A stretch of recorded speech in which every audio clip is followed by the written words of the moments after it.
Chapter 12. In the Mist. In the first gray light of dawn, a surly little goat climbed the mound of ancient rubble.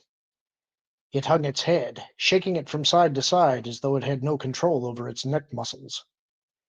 As it reached the top, it leaned forward, straining on its fetter. From where Indy and Nico stood on the sacred way, a couple of 100 feet from the mound, it was difficult to tell whether the goat wanted to leap across the crevice or into it. It was 5:40 a.m., and the vapors were due to rise in 3 minutes. No doubt the aggressive creature would get a good whiff.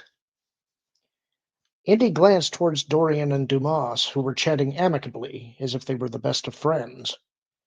He thought about the trouble he had gone to last night just to reach her, and all for nothing. He had rushed to the hut and told her about the men in the taverna and what he'd found out about the Order of Pythia. Dorian had listened quietly until he was finished, then said she was relieved that the mystery of the two men was solved. Now they could go about their business.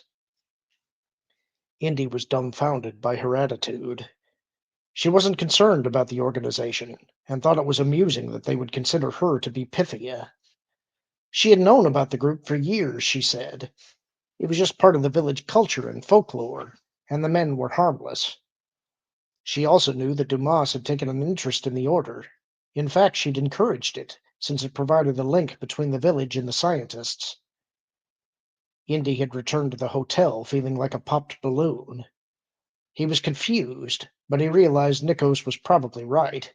The Order was more concerned with him, the outsider, than Dorian, the supposed Pythia. As if to show his concern, Nikos had begged Indy to allow him to come along this morning. Reluctantly, he'd asked Dorian for permission, and she'd agreed, stipulating that he be responsible for the boy. Dumas suddenly shouted and pointed towards the fissure. Indy looked up, expecting to see the vapors. For a moment, he couldn't tell why Dumas was so excited. Then he realized that the goat had pulled its stake loose and was pacing precariously along the edge of the chasm. "I'll get him," Nikos called out, and climbed over the rope blocking the entrance. "No, just leave him be," Indy shouted. "Stay away from there." But Nikos had already darted towards the base of the rubble heap. "God damn it, Nikos!" Indy chased after him, but stopped several paces short of the mound. Nikos was crouched within a couple of feet of the rope. "Easy, boy, easy," Nikos said, edging closer as the goat stared down into the abyss. He was about to grab the rope when a low rumble erupted, followed by an ethereal, haunted hiss. Oh, God, another earthquake, Indy thought, then realized he'd heard something similar but fainter last night when the vapors had risen. The goat lost its footing. It slid forward towards the crevice. Nikos lunged, grabbed the end of the rope, and pulled. The sudden tug knocked the animal off its feet, but an instant later it was up and scrambling to the top of the rubble again. Beyond the goat, the first tendrils of vapors rose skyward. Indy rushed to Nikos's side and grabbed the rope from him. "Stay down," he ordered. He was about to yank the animal down from the pile when he remembered their intentions. He huddled low, covering his nose and mouth. He glanced up once and saw the goat standing motionless, enshrouded in a thick white mist. Its head was bent down and moving slowly from side to side. Then, without warning, the goat bucked, and the rope snapped out of Indy's hand. He watched it snake away and looked up to see the goat performing a strange dance, spinning in circles, contorting its body in odd, unlikely positions. It kicked its hooves, front, then back. It dropped to its knees and pounded its horns into the ground. Nico suddenly bolted up the mound after the rope. "Get back here!" Indy yelled, but it was too late. The vapors were thickening, and Nikos vanished into the mist with the goat. The mist flowed over the rubble and wafted towards him. It was almost as if the vapors were sentient and aware of his position. Indy didn't know whether to go after Nikos or back away. Then, as quickly as he disappeared, Nikos emerged out of the mist, and they both fled the temple. "Are you all right?" Dorian asked, looking between Indy and Nikos. Where's the goat? Dumas demanded. The goat was dancing, Nico said. I almost got its rope, but it jumped right into the hole. Are you sure? Maybe it's made it to the other side, Dumas said. Why did you let him go up there? Dorian glared accusingly at Indy. I did it on my own, Nico said. It's my fault. I wanted to show you that I could save the goat. The mist finally dissipated, but the goat was nowhere in sight. They climbed the mound, and Indy followed Nikos around to the far side and peered into the narrow gully. It was empty. Then they were sure the goat was lost. Dorian laid a hand on Nikos' shoulder after they crossed back to the other side. It's all right. Did you breathe the vapors? He shook his head. I don't think so. I held my breath. Good. She stared into the abyss. It's a shame, though, about the goat. Now we won't be able to tell whether its reaction was temporary fright or the actual effects of the vapors. I think it was just frightened, Indy said. Just pulling on the rope the way Nikos did might have caused the goat to react that way. Maybe, Dorian said, but you can't be sure. The doubt in her voice was clear. It seemed to him that Dorian was trying to convince herself that the vapors caused some effect. The only way we're going to find out for certain that the vapor is harmless is for one of us to inhale some of it, Indy said. Dorian nodded. I agree. Next time the vapors rise, I'll do it myself. You will? Now Indy, who last night had been ready to inhale the vapors, wasn't so sure it was a good idea. It's time to end the speculation. Besides, I wouldn't do it if I really thought it was harmful. She turned and strode down the mound and away from the temple. Indy looked at Dumas, expecting him to protest, but he simply stared after her. In about 4.5 hours, they would know. Panos's expression was fixed with grim determination as he strode along the unpaved, tree-lined road with Grigoris at his side. The confrontation with the foreigner Jones had unnerved him, but it had also pushed him into making a decision. He knew it was time. Dorian Bellacamus must be confronted. She must be told. She must be made to understand. He squinted against the sun, which at mid-morning had risen above the mountain's peak.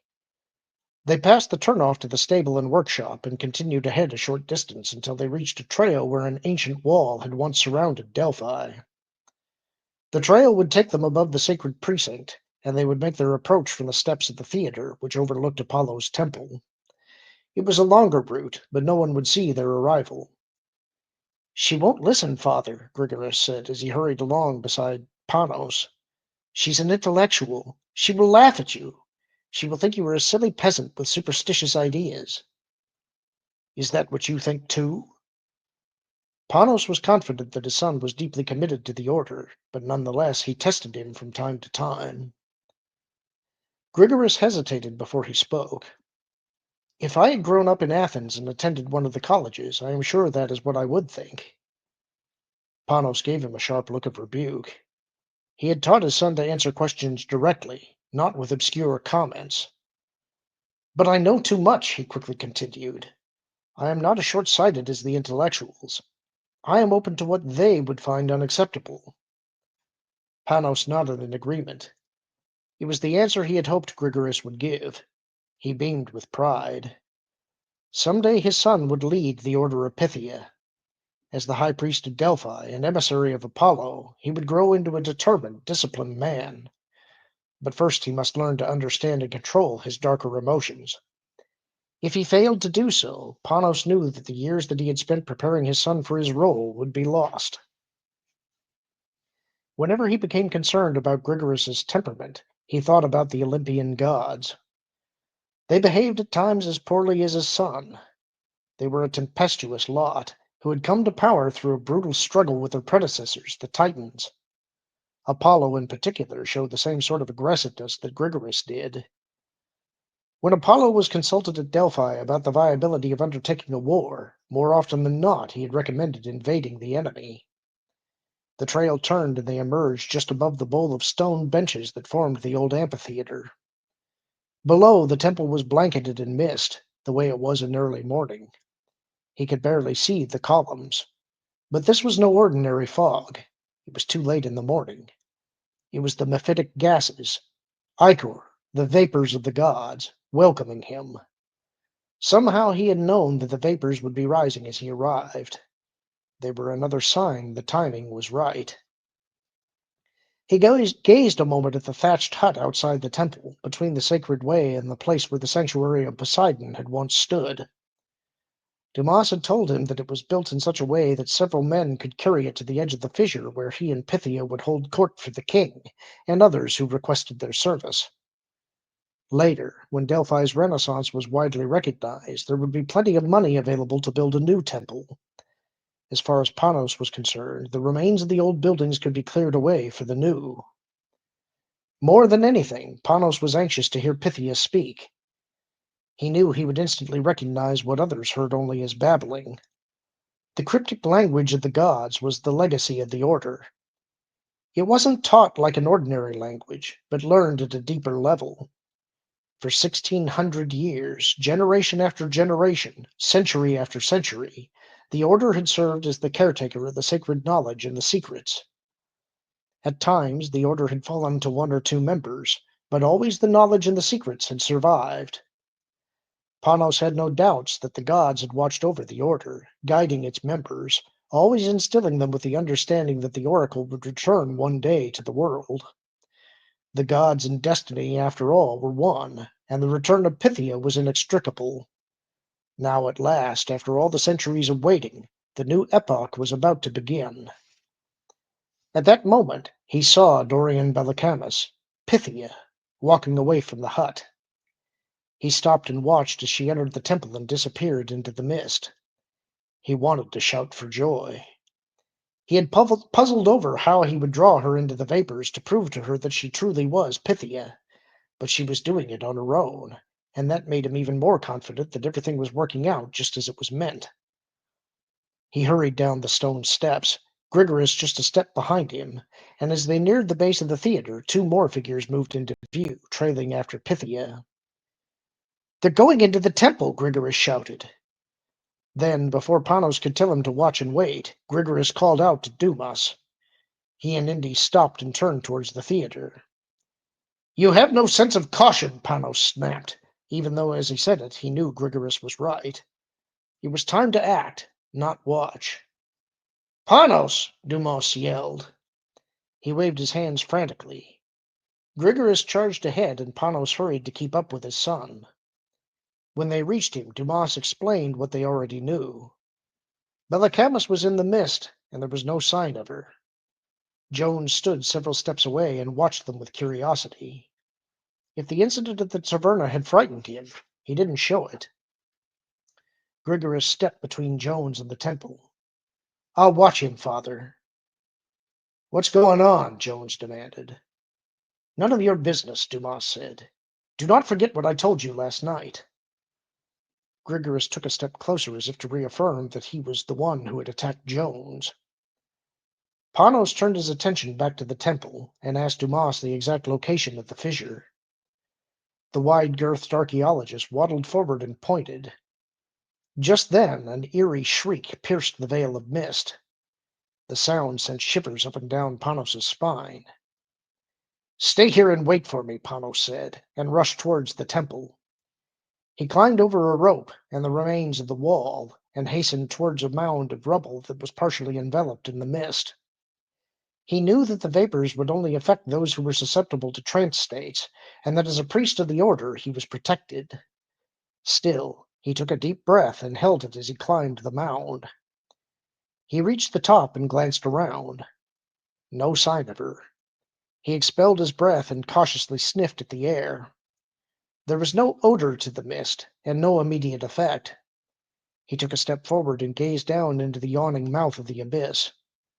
His heart plunged in his chest as he realized that the scream he had heard might have been the last utterance as Pythia plummeted into the void. There would be no return. Not in his lifetime. Bellacamus was the one. No one else could replace her now. But how could he have been so wrong? He suddenly felt dizzy. the way he would if he stood quickly after drinking a couple of glasses of Retsina. Dizzy, yet his head was clear. He felt acutely aware and sensed that something was about to happen. Cautiously, he took a step back from the chasm. A hand gripped his elbow. He turned, startled, and jerked his arm free. It was Camus, and her hands were raised as if she were about to shove him into the hole. Then he saw her face. Her eyes were rolled back. Her mouth hung open, and her tongue lolled to one side. He gaped, astonished. "Do you know who you are?" Her mouth moved. Her head rocked back and forth, but no words came out. "You are Pythia. You must understand. The oracle is returning, and you are Pythia." She took a wavering step forward, shook her head from side to side. Her jaw was working up and down, but no sound came out. Then, with a wild burst of energy, she whirled in a circle, flailing her arms, and tottered near the edge of the crevice. She was going to jump. Panos grasped her firmly around the waist, pulling her back. "You must accept! You must accept!" She rocked back and forth in his arms. Then, from deep within her, a wail rose, a bellow of uncontrollable pain, of a mother giving birth. She shuddered violently and collapsed. Panos lifted her, and as he did, he realized that the air was clearing. He carried her away, knowing that the transformation was complete. Dorian Bellacanus was Pythia, and the next time the vapors rose, she would be drawn into the mist again, and he would be there, her guide, her interpreter, and her voice to the world. That's the end of the chapter. Hope you enjoyed it. Talk to you soon.